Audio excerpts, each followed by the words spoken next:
In the previous walkthrough, we saw how you can add users from your Azure Active Directory into Cloud Portam so that they can use the team edition of Cloud Portam. Continuing our discussion on the management of users.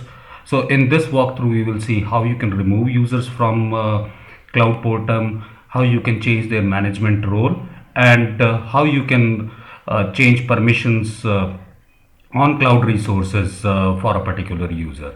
So with that, let's start.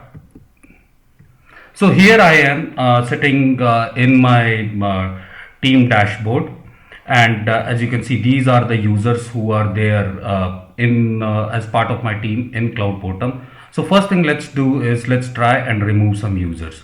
So what I'm going to do is I'm going to select these two users, and then in order to remove them from Cloud Portam, or rather from my team in Cloud Portam, all I have to do is click the remove button.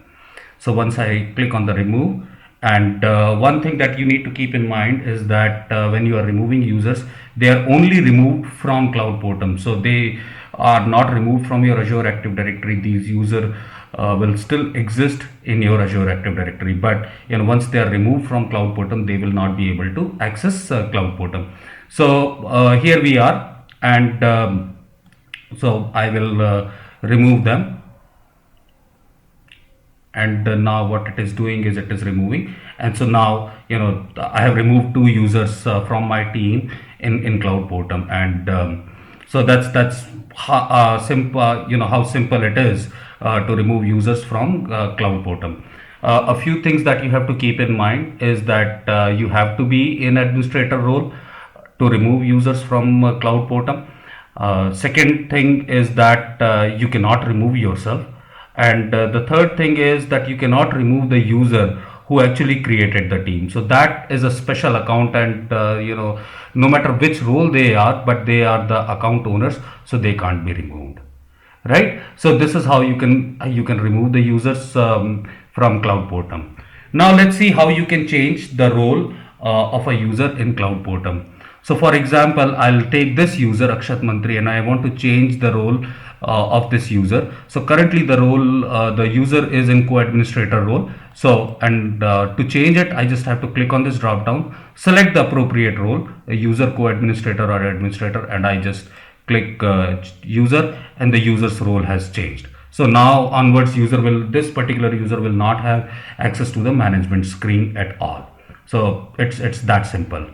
The third thing is that now what we want to do is we want to give permissions on different cloud resources to a user. So again, let's take this user for example, and now what I want to do is I want to change the permissions. So to change the permissions for this user on different cloud resources, I will just have to click on manage permission link here. So once I click it, so what the application is doing is it is fetching all the cloud resources that are there in my team right now, and it is also fetching the user's permission. So as you can see right now, I have these four Azure storage accounts, and on all four of them the user has full permission. Now to understand what a user can do in each permission, you can click on permission help, and it will tell you that okay, and there can only be four permissions. One is none. That essentially means that user does not have access to the cloud resource. Read only permission, in this case the user can access cloud resource, but the user can only open the cloud resources in read only mode. They cannot update the contents, or they cannot create new content or delete content. Read write permission, again they have access to the cloud resource.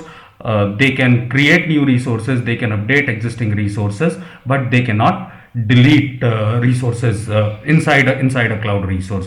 So for example, a resource inside a cloud resource could be a blob container or a table or a blob or an entity, that kind of thing.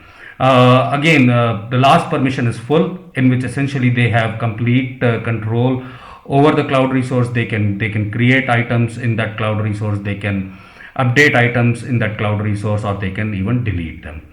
So what we will do is, let's say we want to give on this particular account, we don't want any permission for this user. So I'll just say no permission, and the user's permission has changed. Similarly, I want to give on this particular account read only permission. I just have to change the permission from a drop down, and the permission will be changed.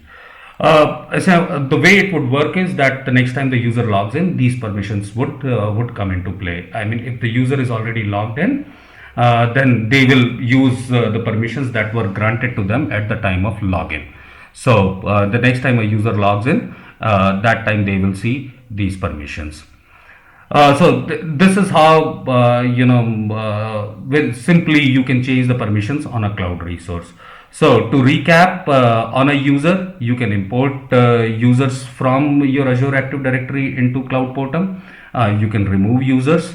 You can change their management role, and you can change the permission. Uh, so that's pretty much it when it comes to the user management in the team edition of Cloud Portal.